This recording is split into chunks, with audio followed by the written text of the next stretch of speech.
there everybody, how's it going? I'm pretty excited to see how this video turns out, as we're going to be combining in some guitar amp sounds with a Eurorack setup. Now the idea here is we're going to record and manipulate some of those guitar sounds and then put it alongside some additional sound modules I have installed here.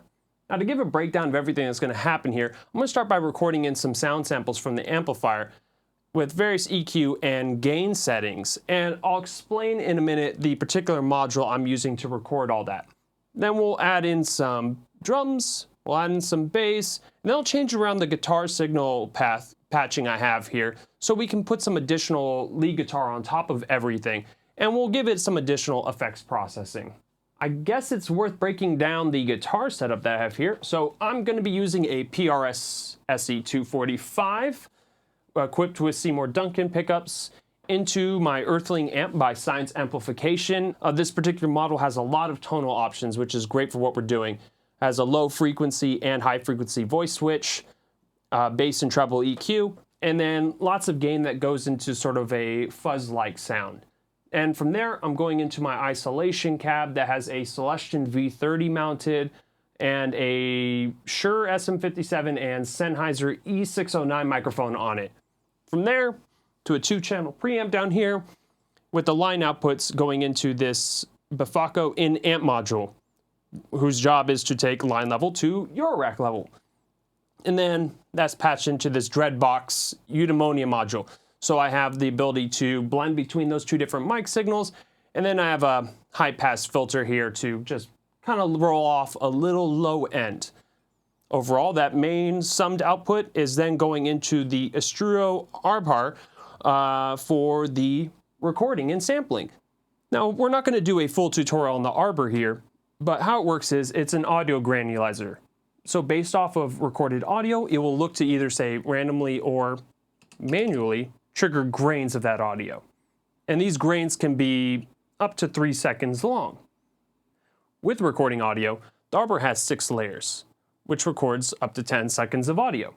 And we'll use those 6 different layers to get 6 tonally different sound samples with various notes. Now, once we've completed that, we'll switch it to the Omega layer here. And with the scan dial, we will have access to all 6 layers simultaneously, and we'll send some modulation to this. And in combination with the randomly triggering of grains and the manual triggering of grains, which will be synced up with the tempo, that will give us our various grains across those different sound samples. Since the module used is going to just occasionally trigger a sample across those 6 different layers with different EQ and gain settings, we're going to keep it basic and play individual notes of a chord. So here's the chord in the first tone that we'll record in. So when I hit record, I'm just going to.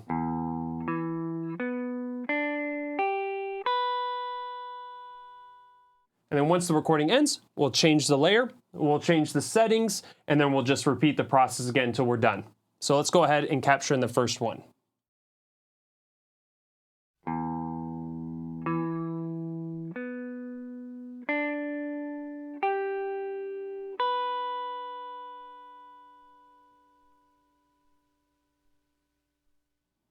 Perfect. Let's get to the second layer.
right, so we have all our sound samples recorded. So let's go ahead and patch things up and let's hear how everything sounds together.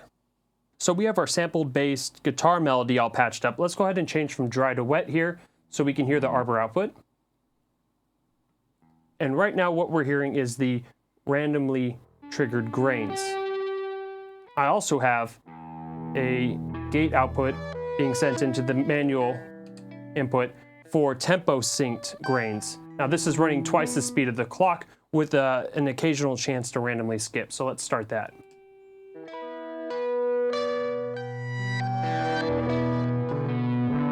There is some pitch shifting occurring, so we have an octave up or an octave down for occasional grains, and we also have an occasional reversing of the grains. For additional patching, I have an LFO running into the lapsus os here for some attenuation, and then going into the length input, so we still get varying longer grains rather than going all the way down to very tiny grains. Also have an LFO going into the scan input, so that's going to give us access to all 6 layers as part of the omega layer selection. I also have another LFO being attenuated that's modifying the stereo spread of the grains. That stereo output is then going into a noise engineering Versio module with the Electus Versio firmware for some delay and reverb-like effect.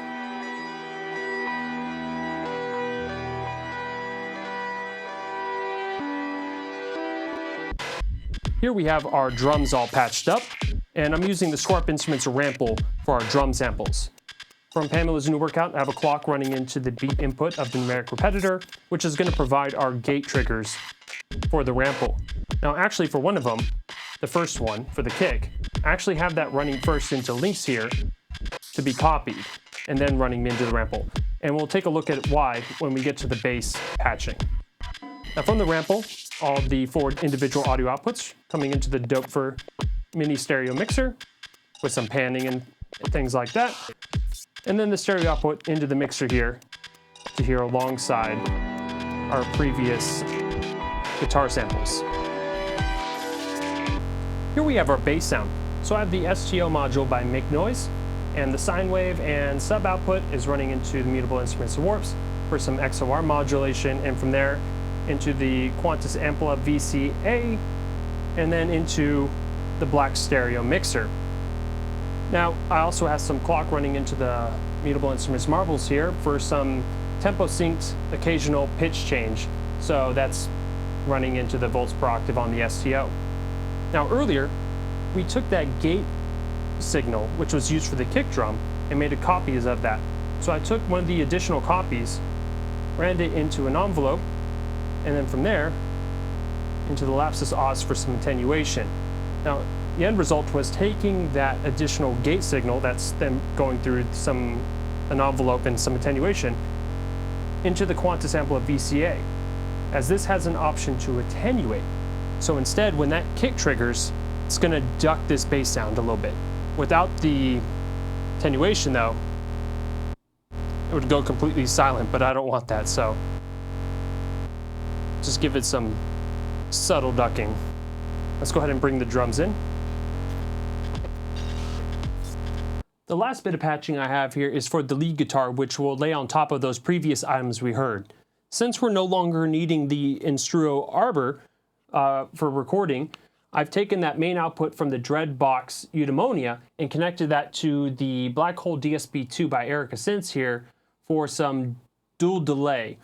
And then I've taken the stereo output and connected it to input 4 on the stereo mixer. So I also have a volume pedal here for some swell effects. So let's go ahead and hear that effect in.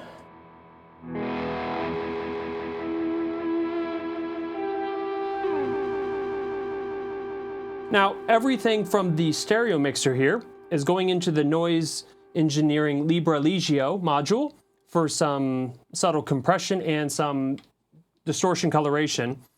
And then the stereo output from here is going into the Noise Engineering Sona Albidus for Eurorack to line level, which is then being recorded into my 1010 Music Blue Box. So let's go ahead and just put it all together, and I hope you guys enjoy.